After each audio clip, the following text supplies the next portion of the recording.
If Donald Trump had always dreamed of a grand military send-off, it was probably not one that looked like this. In the place of parade, there is patrol. In place of the band, barricade. The weapons are on display, but not for a 21-gun salute. And the red carpet, well, those days are perhaps done. The assault on the Capitol becomes more extraordinary the further away from it we get. We don't know why so little was done to prevent the rioting, or just who knew about the plans in advance. We don't know if individuals within Congress were working to help those on the outside. Stop the steal! Stop the steal! House Speaker Pelosi wants nothing ruled out. If, in fact, it is found that members of Congress were accomplices to this insurrection, if they aided and abetted the crime, there may have to be actions taken beyond the Congress. But whilst investigations rumble, Washington is taking no chances. This is the parade route in a now eerily deserted city. This time round, there won't be big crowds, but we can expect up to 25,000 National Guard troops. To put that in context, 3 times the number that we saw for that inauguration of Barack Obama in 2009, when the country itself was deemed to be on particularly high alert. But perhaps the numbers speak to something more profound. This week is meant to be a celebration of democracy, a performance of the peaceful transfer of power. And this time round, America feels afraid. I think America got very lucky.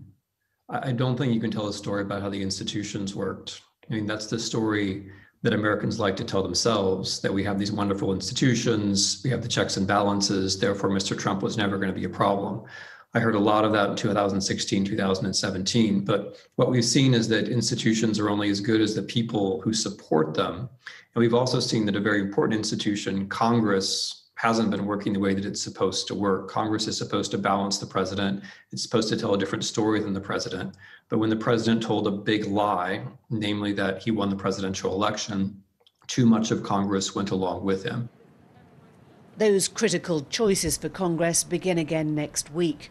Yes, after the sweeping departure of one president and the ceremonial swearing in of another, it's the newly Democrat-led Senate that will have to decide whether to convict a leader that's already gone. The phrase they're using here is you can walk and chew gum at the same time, meaning you can get on with the business of impeachment in the morning and of Senate confirmation hearings in the afternoon. But as well as taking much longer, it also arguably eats into the headspace of a president who comes to power, promising unity. This president must be impeached and convicted. Some Democrats believe it's better to wait 100 days, give the new president time. Former Republican Rick Wilson disagrees. It is an astounding moment of risk if this country doesn't step up. And frankly, it's an existential moment for the Republican Party if they don't get on board with the fact that they can make a choice during this impeachment process. They can either be members of the Trump personality cult and protect the dear leader, or they can be Americans. This is a choice between America or Trump. It is a fundamental choice between 2 competing futures. One is authoritarian statism and nationalist populism, and the other is the big, messy, glorious experiment that has been America. Laid upon the table. Republican Congressman French Hill voted against impeachment last week. What does he make of that binary choice, America v. Trump? President Trump's rhetoric is hot. It's been divisive in many instances.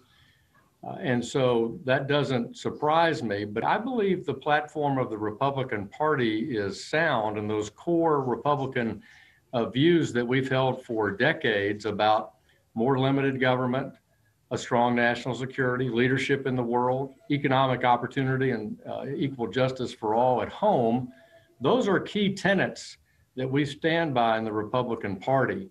So this is more about President Trump's personal actions that the Senate will be judging. So in a nutshell, you trust the Senate to make the right decision, and if they vote to convict, you'd be happy with that? I trust them to hold the debate, hear the evidence, and make the right decision. And because I believe strongly in our system of government and the due process accorded in the Senate trial, I will live at peace. I will be at peace with the decision that they take. America is living in dog years right now. If 2 weeks ago seems a lifetime, 100 days' time seems an age. Grab one and go.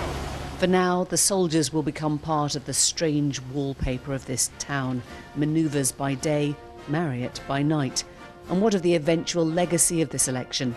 A man so scared of losing, he convinced a mob that he hadn't. Where do they go for their politics when he's done?